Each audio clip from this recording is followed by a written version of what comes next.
Hello everyone. Alright, so as you can see I'm camping here and this is how I get a free salad every day. Peeky, peeky, peeky. Hey, peeky. Oh look, he's been in a cat fight. Oh, he's got that shut black eye.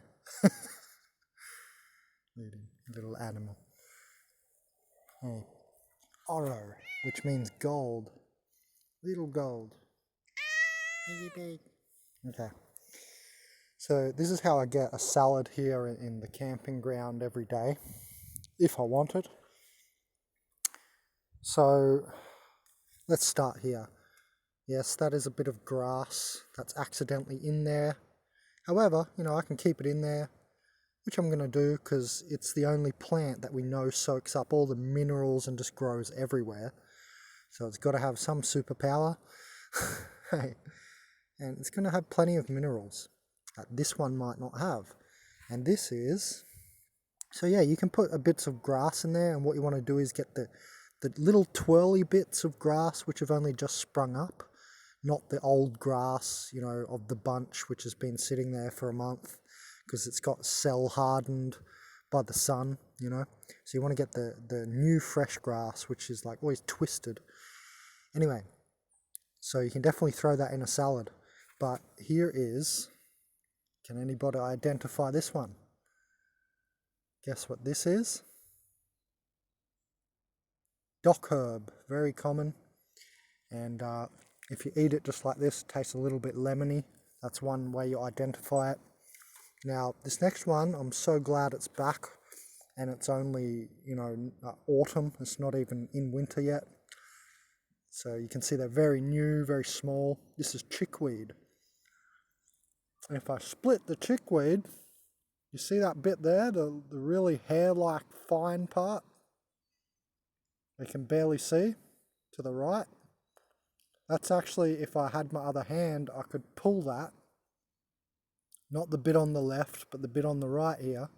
I could actually pull that and it's stretchy, which tells me it's got silicon in it. And silicon to the 5th dimension, right? That's why I made a video called Celery to the 5th Dimension, because it's silica.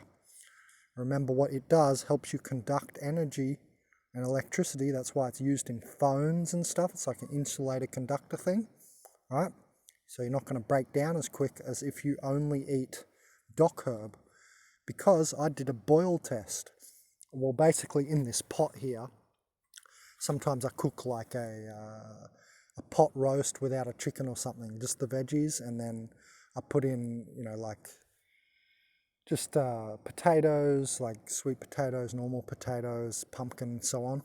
And then what I do near the end of the cook, while I'm cooking it off, I throw all like a bunch like this on top, and actually within like 5-10 minutes this would dissolve into water. And I was like, hey, where's my dock herb? And this, the chickweed, was still there, so it's stronger, you see. So it must mean minerals and also that silica. So I love chickweed now. It's definitely one of my favorite herbs. Not herbs, but food plant leaves, like leafy green vegetables. It's pretty much right up there now for me. Don't know what number. I don't want to put them in order, but like it's one of my favorite now, Love to just eat it like that. We all know microgreens have more pure water, and they contain all the minerals essentially that the bigger plant is going to contain. It's only going to grow twice as big anyway. So what it means is it's more condensed and more pure and so on. Then we have Hovenia dulcis, which is a grape leaf family plant. So it's a grape family. And so you can eat the leaves of the grape trees. And this is not a grape, it's Hovenia dulcis. This is a uva de passa, not uva ursi. That's a completely different thing. But this is uva de passa, or something like that. And uva japonesa is another name they call it. So maybe it's from Japan, I can't remember. I did do a video on it. And I prefer to eat that one because it's also got a lot of really good mineral content. Always. But see here with the grass, what you can do is take, let me have a look here for a good bunch. Just here, even with this type of grass, I don't eat this type one. Like you want to eat the thicker variety, which comes up with, yeah, here's a little example. So you got a little bunch here, and see how this one's twisted up and new? And see, it's like really thin.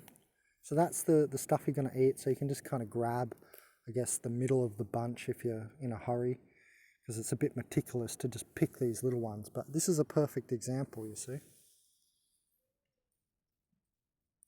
How it's new compared to these ones here, which are obviously sun hardened. So you can see the difference here. This is the one that you're going to want to eat.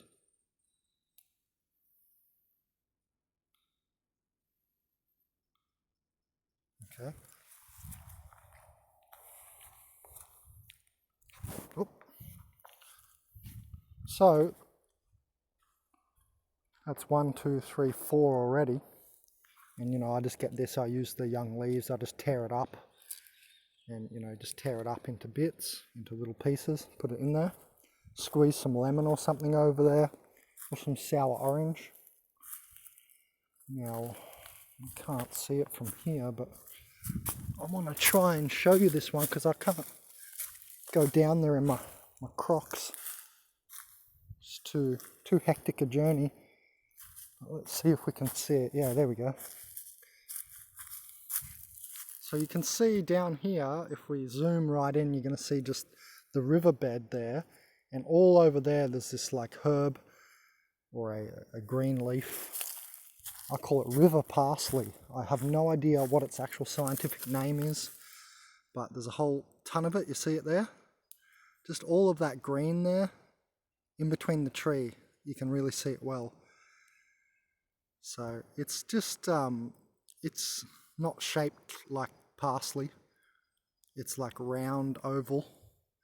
But, oh God, I guess I have to show you guys, right? And go pick some. Right, let's get down there. Maybe we'll go here. No, I'm not going to go over there. Right, here we go. Alright, brace.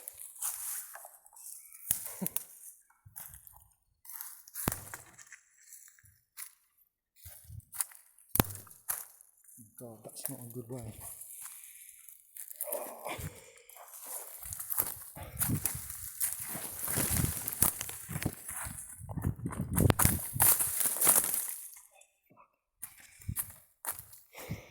Okay, here we have what I call river parsley.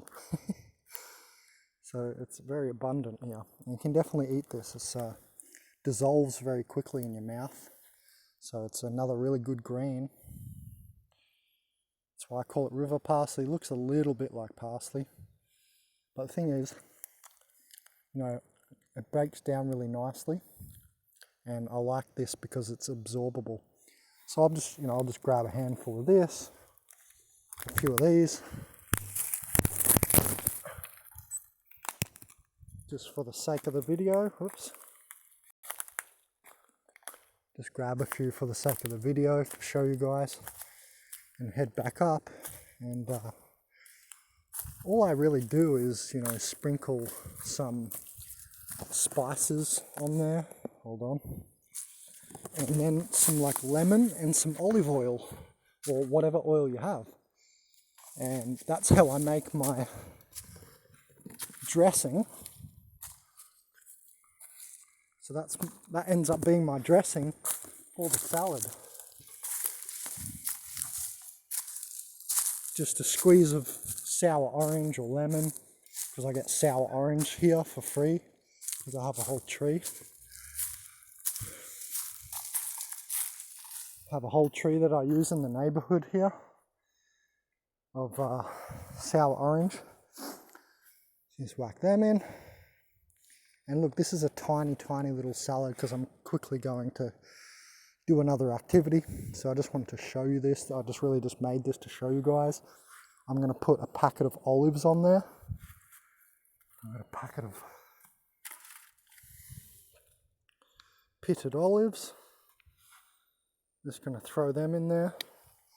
because then you got your protein and your minerals, right? And disinfectant substances and all the bitter healing molecules and all that. Vitamins as well. Hormone precursors. You get all sorts of things in leaves, And then, I'll throw a bit of citrus on, which I actually don't have today because I've been busy this morning. You could put some carrot there as well. Put some carrots in there, grate some carrot, whatever you want, obviously. But this is the type of salad that I will do when I make a nature salad. I call this a nature salad. It's not just buying lettuce. If I buy lettuce, sometimes the salad gets a little different. But, I like to add avocado, nuts, seeds, and olives. So you get your fats. So you really feel satiated. So you're not just eating, leaves. Right, so that's how I get a free salad. Because generally, I don't have to add that. So the point is it's still free because I gathered all that. It's all foraged. And I can even, ask the neighbor for a lemon off their lemon tree. Or the sour orange. I have access to a whole tree. So technically it can be completely free. I just end up spicing it up and making it a bit better.